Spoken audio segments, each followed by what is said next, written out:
Okay, hello and welcome to the last topic here in Physics 20, which is D2. It's talking all about waves. In this first lesson here, we're going to be just doing sort of a overall introduction to waves, sort of defining what a wave is, talking about some of the different types of waves, as well as some of the important properties that we're going to have to know, looking at some of the diagrams of waves, and again, talking about some of the different types. So much like many other ideas in physics, the word wave is something that is used a lot in everyday life. Specifically, you might think about, what happened there? You might think about something like an ocean wave. You might also think of something like a radio wave. If you're ever playing with a slinky, you're going to be creating waves, sometimes using a rope. If you imagine playing with a skipping rope, moving it up and down, you could create waves in that way as well. Another sort of common type of wave that we hear about in everyday life is the sound wave as well. So we'll talk about all of these in due course. Specifically in physics, there is a definition of a wave that says that waves are a manner in which energy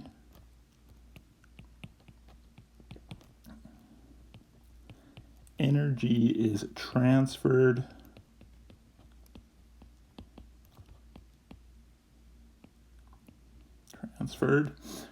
without transferring particles.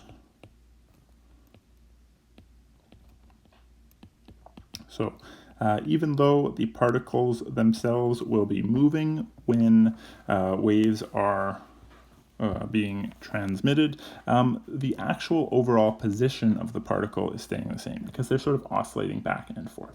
And we're going to see this as we get into some of the examples as we move on. So keep in mind that energy is being transferred, but particles are not being transferred. When we're talking about waves, this is a little bit different from some of the other parts of physics. For the most part, this year, when you've talked about physics, you've been looking at sort of individual objects. So, for example, maybe a cannonball being fired out of a cannon, looking at the projectile motion of that. You might have looked at how a car moves, look at how a satellite orbits. When we're talking about waves, we're talking about sort of more of a system with several particles working as a unit. And we have to talk about all of them together. Kind of two major categories that we see when we're talking about waves are mechanical versus electromagnetic waves. So if we're looking at mechanical waves, then this is a case where a wave is traveling through a medium or a substance,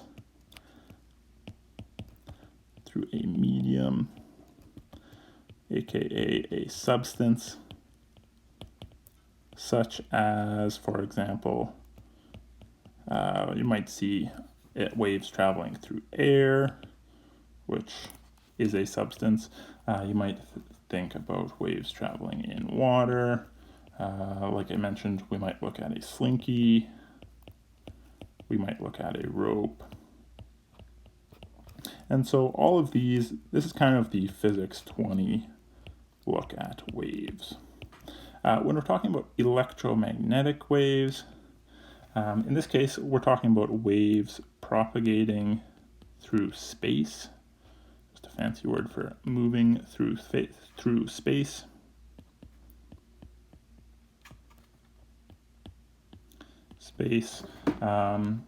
As a changing electric and magnetic field. And we are not really going to be talking about electromagnetic waves at all here.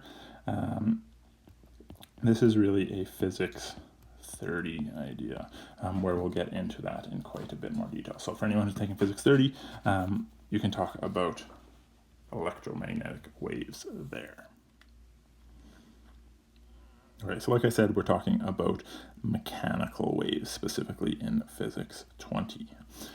When we're looking at a wave, we often draw a diagram that looks something like this in order to discuss some of the properties of waves. And we've got a wave, we see it sort of oscillating up and down. And so some of the important properties of this, as you can imagine, there's different ways that a waveform like this might look. One of the first properties that we mention is what we call wavelength. And in physics, we've used the letter W for other quantities, so we have to go into the Greek alphabet, and so the symbol for wavelength is this right here, which we call lambda.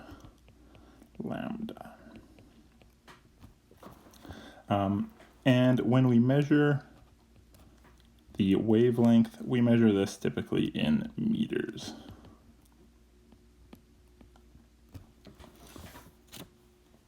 So just like any other distance, we're going to measure that in meters. When we're looking to figure out what the wavelength of a wave is, we're going to figure out what the distance is between 2 points on the wave. So for example, we could figure out the distance between here and the next time we're at that same height.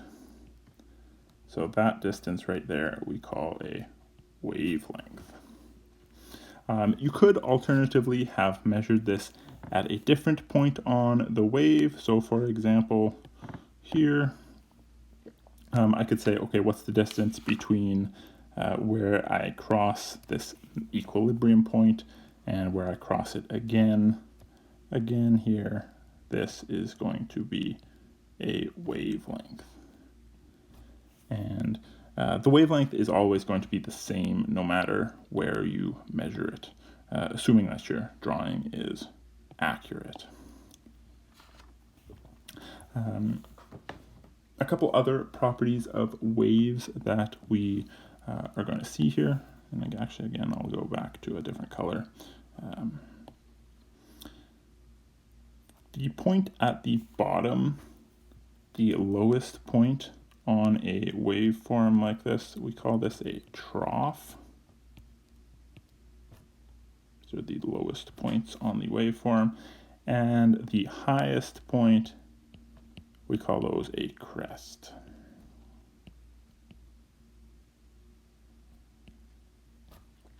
So generally the easiest way to measure a wavelength is to go from one crest to the next crest, or from one trough to the next trough. So again, let me just write down a couple of definitions here. So wavelength is the distance from a particular height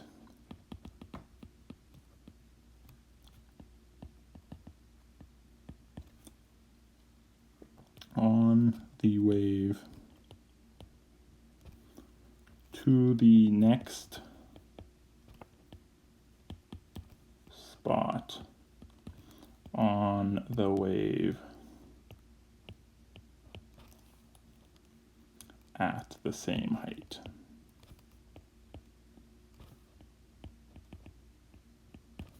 And direction. So, for example, if you're measuring at a certain height, you have to make sure that it's going down in both cases, for example. So you'd want to measure the full wavelength there. The crest is the topmost part, and again, the trough is the bottommost part.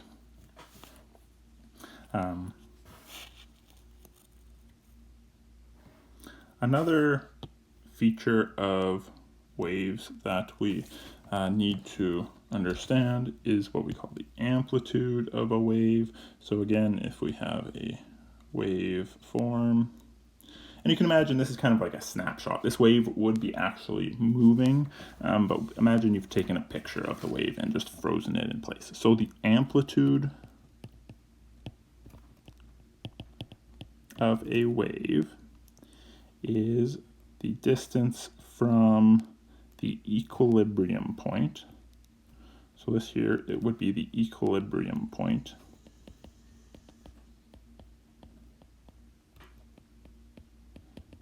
to a crest or to a trough. So this here is an amplitude. Or you could measure the distance to a trough instead. And in both cases, the distance should be the same if you've measured it accurately. And the amplitude is a measure of how big a wave is.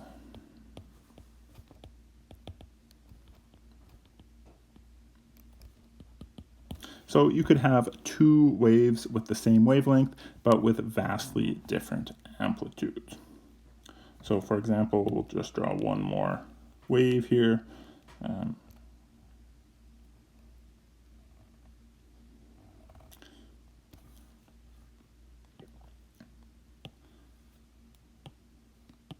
So these two waves have the same wavelength, but different amplitudes.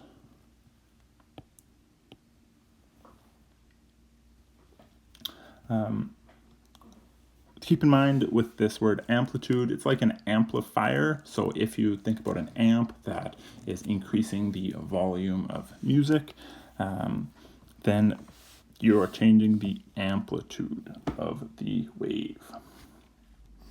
So one other piece of vocabulary that we often use when we're talking about waves is what we call a pulse. So a single pulse, if you imagine, you could do this quite easily with a rope. If you just sort of jerk your hand up and down, imagine it's sort of just going along flat, and then you get a single sort of waveform. So this is what we would call a pulse, is basically a single up, down.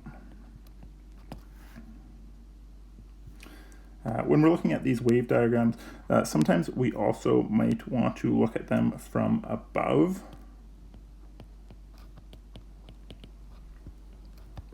So up until now, we've been basically looking at these wave diagrams from the side. But if you imagine we could look at this from above, the easiest way to think about these is imagine dropping a little pebble into a pond. And so you end up with the place where the rock enters is in the middle, and then you end up with these circles around.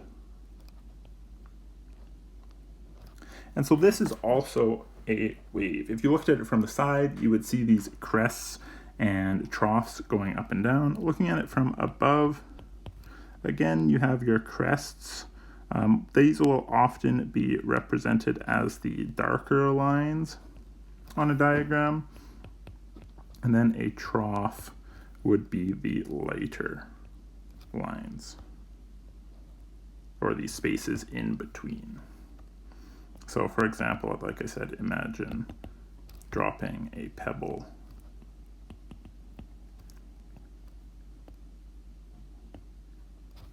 in a pond, and you get these waveforms moving out. The one disadvantage with these wave diagrams from above is that you cannot see the amplitude in these. So you can only see where the crests and troughs are, but you get to see them in 2 dimensions instead of just sort of the 1 dimension that we have initially. 2 other types of waves that we see are what we would call transverse or longitudinal waves. So up until now, all of these diagrams that we've been drawing have actually been of transverse waves that are sort of the typical going up and down. But let's look at a little video here of a wave that is actually moving. Hopefully this will work. Okay, so it's a little bit blurry, but you can see that we're creating a wave by moving a particle up and down. And so if you follow any one particular particle, so for example, if you look at just this green particle here, the particle itself is oscillating up and down, but it's not actually moving in the same direction as the wave. So with a transverse wave like this, particles move perpendicular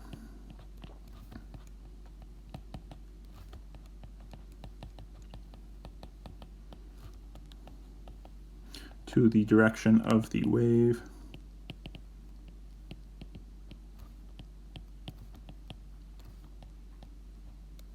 itself. And this is definitely what we think about the most when we're thinking about waves. So for example, examples of this kind of transverse wave would be if you pluck the string of the guitar.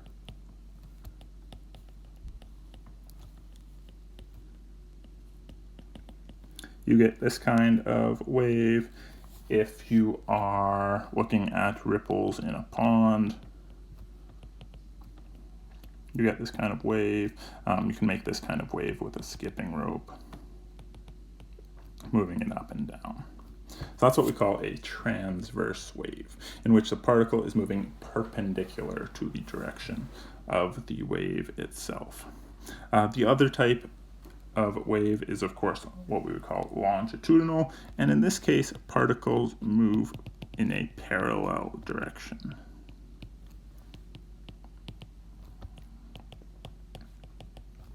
To the wave itself.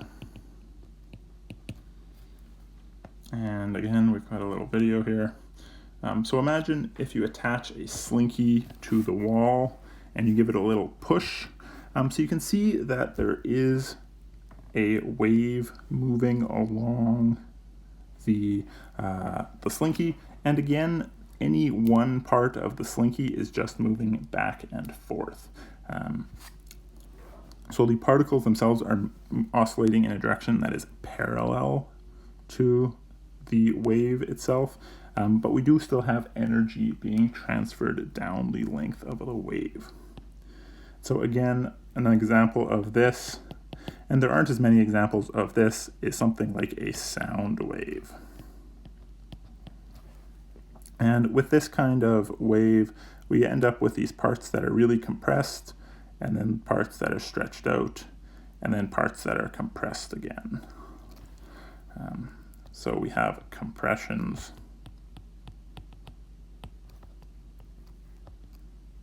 and expansions in these parts here.